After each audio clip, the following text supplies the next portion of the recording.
Psalm 105. Give thanks to the Lord, call on his name, proclaim his deeds among the people. Sing to him, sing praise to him, tell all about his wondrous works. Honor his holy name. Let the hearts of those who seek the Lord rejoice. Seek the Lord in his strength. Seek his face always.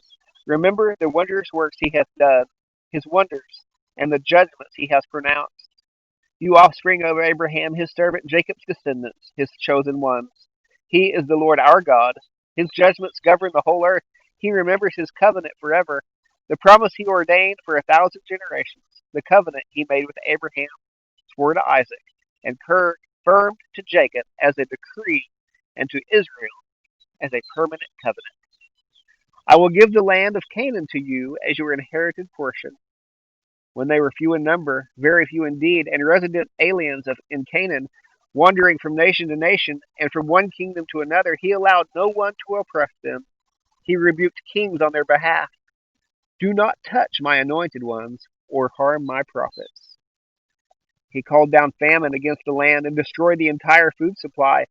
He had sent a man ahead of them, Joseph, who was sold as a slave. They hurt his feet with shackles. His neck was put in an iron collar until the time his prediction came true. The word of the Lord tested him. The king sent for him and released him. The ruler of peoples set him free. He made him master of his household, ruler over all his possessions, binding his officials at will and instructing his elders. Then Israel went to Egypt. Jacob lived as an alien in the land of Ham. The Lord made his people very fruitful. He made them more numerous than their foes, whose hearts he turned to hate his people and to deal deceptively with his servants. He sent Moses his servant and Aaron, whom he had chosen. They performed his miraculous signs among them, and wonders in the land of Ham. He sent darkness, and it became dark, for they did not defy his command. He sent darkness, and it became dark, for did they not defy his commands? He turned their water into blood, and caused their fish to die. Their land was overrun with frogs, even in their royal chambers. He spoke, and insects came, gnats throughout the country. He gave them hail for rain and lightning throughout the land. He struck their vines and fig trees and shattered the trees of their territory.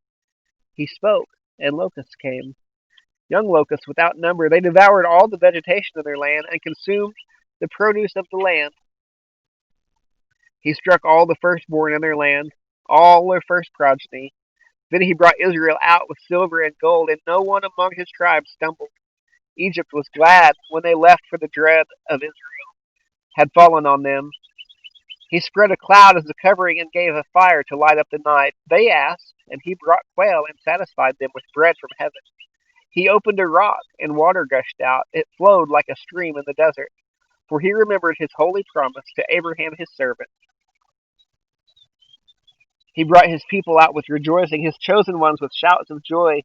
He gave them the lands of the nations, and they inherited what other peoples had worked for. All this happened so that they might keep his statutes and obey his instructions.